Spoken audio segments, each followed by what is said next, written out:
back to the Citizen channel, another feature of CITY130, yes, as we celebrate, of course, City coming into being in 1894-95, or changing to Manchester City, of course. I'm recording this season 24-25, so we're going to have a look at home games and away games, a little look back in history, perhaps the odd match report. Of course, some of the older games we won't have match reports for, but this is a history special, if you like. And this time we're looking at City at Newcastle, yes, and City at St James's Park, where we've played all the time. We played them at St James's Park. They've had no moves. Well, they tried things. We'll have a look at St James's Park after, of course, in this. And we'll look at the old and the new, with City's battles in the northeast, of course. Not the happiest hunting ground for City. This is being recorded on the 22nd of September 2024, so all stats and facts are correct at this time, so please bear with me. And as I record this, City will be playing at St James's again on the 28th of September 2024, so this will be out before that, and you may be watching it in the future, who knows, but that's the thing about these vlogs, isn't it? They're there forever, or as long as YouTube keep them up, I suppose. Or other sources, it might be someone else now, it might not be YouTube, if you want, but depending when you're watching this. Anyway, we'll look at some of the history between us, Newcastle United, at home to Manchester City. Please, if you are new to the channel, push that subscribe button, push the bell notifications, everything City past, present, and as long as I can keep going, great to have you on board. We do have memberships now for this channel and my film and TV channel as well, where I review films and series, etc., and give information, vlogs. So if you're interested in your film and TV, have a look at that. Or if you know somebody who might be, please kick them in my direction. And we have memberships open, as I said, for both. You get access to both, early access to all my vlogs. So sometimes with the City stuff, up to a year, even longer, before they're actually published. So you get immediate access to them. So for instance, I'll be recording this. It won't be out for a few days as I'm recording this, but of course members, 99p a month, will get immediate access to it, and be one or two little special offers to come from members as well. But keep tuned in for that, guys. Anyway, be great to have your support. And if you can also, we're after sponsors. We do have sponsors at the moment. I'll tell you who they are at them before we go. It's a firm called Piat6505, got a little eBay shop, so if you're interested in movie posters and DVDs, stay tuned. And of course, if you want to sponsor me yourself, just get in touch and we can have a chat about that as well. More importantly, just give us a like, or watch the ads as well. If you just watch the ads, that helps me out as well financially, so if you can do that for me, absolutely wonderful.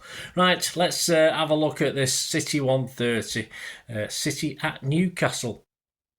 Our first league meeting at Newcastle was as Ardwick. Yes, we played one season as Ardwick at St James's on the 6th of January 1894. We lost that 1-3-2, but we're not interested in that because we were Ardwick then. But it was just 10 months later when we suddenly returned to St James's Park as Manchester City, and this time we lost a 9-goal thriller. So a little bit about that in a moment. Our overall away league record against Newcastle, as I said, isn't great. We played them 87 times in the league. We've only won 20, we've drawn 18, but we've lost 49, so one of our worst hunting grounds. We've scored 102 and let in 162.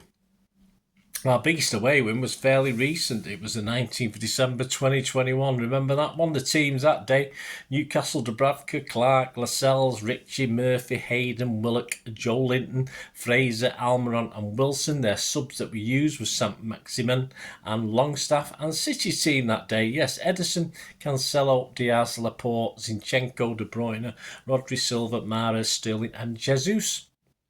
And our youth subs were Palmer and Fernandinho. The man of the match for this one was João Cancelo. He did very, very well. And this is from the BBC Sport report, their report the following day. Manchester City boss Pep criticised his side's performance despite thrashing Newcastle's record an 8th successive Premier League win. The league leaders were gifted a 5th-minute opener as Newcastle defender Kieran Clark failed to attack Cancelo's hook cross, and Ruben Diaz had a simple task to head City ahead. City doubled their lead in the 27th minute when Cancelo himself collected the ball 35 yards out, beat 2 Newcastle players and fired an unstoppable strike into the top corner from outside the penalty area. However, Guardiola was angry with his side's opening half at St James's Park. He said the first half was one of the poorest we've played this season, said the Spaniard. We were not there. We didn't play in any rhythm, and everyone who had too many touches, losing balls. We were lucky, but Newcastle didn't defend well for the first goal, and it was a brilliant action from João Cancelo for the second goal. Guardiola described his side's second half performance as much better and closer to who we are, as Riyad Mahrez scored his 50th Premier League goal for City in the 63rd minute, superbly volleying in an Alexander Zinchenko cross for our third goal.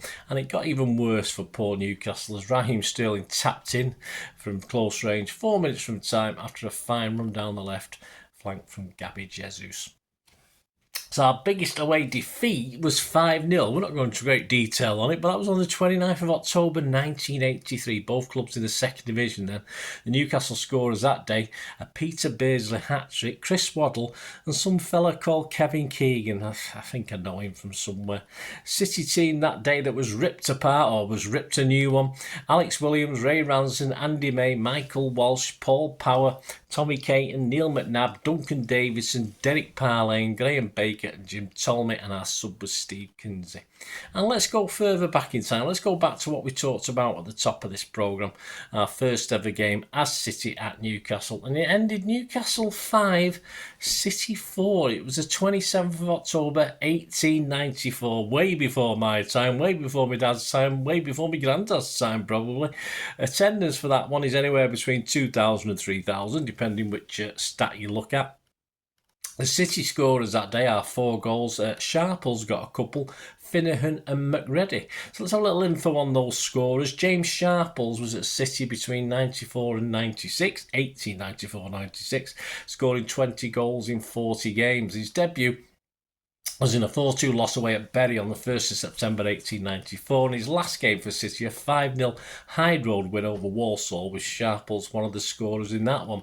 Pat Finnehan, he joined City in 1894, staying till 1896, and managed 28 goals in 89 appearances. He made his City debut in a 4-2 loss at Bury on September the 1st, 1894 as well, and made his final appearance in a 2-0 win over Notts County on April the 8th, 1896. And the other goal scorer, Wally McReady, there's a great name, always ready, joined City from Stoke. He scored 12 goals from 31 games, and he's only one season stay with us, the 1894-5 season.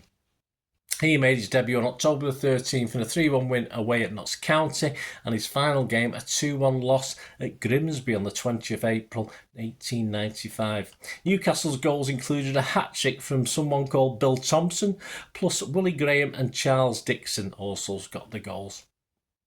St James's Park, as I said, Newcastle have been there as long as Newcastle have been there. Yes, happy memories for us Blues as well, of course, at St James's. We've got the Yaya Masterclass back in 2012, which of course set us on our way to our first title since 1967-68, which also links us back to St James's Park, of course, when we clinched the title at the ground with around 20,000 or so City fans estimated in the crowd of over 46,000. So good, happy ground for us. Newcastle have had this as their ground since 1892.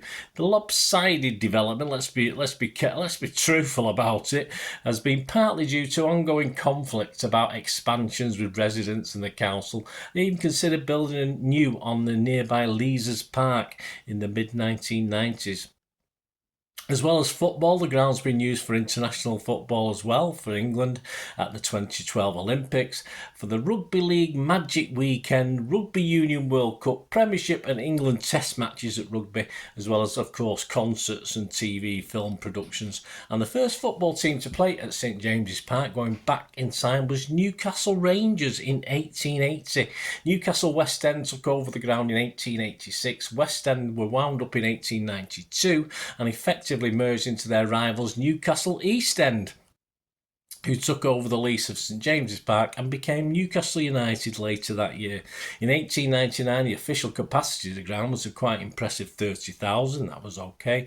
Newcastle United actually played in red and white at St James's Park until 1904. Don't tell the Sunderland fans.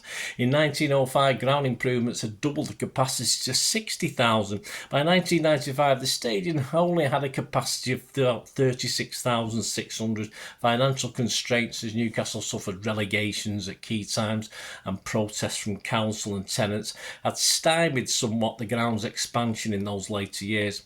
But eventually further development increased capacity to around now about 52,350 and it's currently the 8th largest in England. The hope, of course, is to extend it to up to a 65,000 capacity, anywhere between 60 and 65,000. But of course, there's going to be some negotiating and planning to get through before this will happen. So there are plans, but nothing in concrete yet, literally. Season 24-25, of course, is what I'm talking about now. And Newcastle, these are their little odds at the bookies for doing various things. To finish top 4 in the Premier League, they're an okay 2-1 with Bet Victor. And to finish top 6, you can get 4-6 on with Bet Victor. So a lot of confidence in Newcastle to do okay this season. In the FA Cup with Bet Victor, they're 14-1 to lift that trophy. They take anything at the moment, Newcastle and the fans, won't they? And generally that's 12-1. And of course to lift the Carabao Cup, which I think they knocked us out of last year, didn't they, as I'm recording this? They're 10-1 to lift the Carabao Cup. So there you go. So some old and new on Newcastle United and St James's Park specifically, because that's where we're playing them. So we enjoyed this little special City season 1894 5-24-25 130 special, and of course there's going to be more of home and away throughout the season, slightly different formats each time. I try and keep it interesting and different all the time, so I hope you enjoyed it. Let me know your thoughts, it'd be great to hear them. And of course, as I'm recording this, if you're watching it within reason before that latest game in the season 24-25, check out my Pepsi 11 feature on the visit to Newcastle for the 28th of September 2024, where we'll look at their form and try to predict a Pepsi 11 to beat them, which on what will be match day 6 of season 24-25. There you go, guys. Did mention we've got sponsors at the moment. If you're interested yourself, my socials are on screen there, so give us let me know, get in touch and we can have a chat about that, or you get in touch through YouTube. You can do that as well. But my sponsors, P6505, there's a link in the description below. Just follow the link. They have a little shop on eBay where they sell movie posters, mainly from the 1990s and 2000s, some DVDs as well. P6505, give them your support. And if you do fancy anything and want to order anything, just mention me, or say Bernard sent me, and they will give you an extra 10% refund on the order, on the cost of the order. Don't forget to mention me though, because you won't know otherwise. So message them with the order and say Bird had sent me, and then we'll knock you 10% off even before they've shipped it. So they usually ship within 48 hours. So of course they'll get the 10% off. Any problems, just get back onto me or get back onto them. They've got a 100% eBay rating. They've been on there for over 12 years, I think now. So you can buy with confidence, guys. Don't worry about that. Well, there you go. Thanks for watching.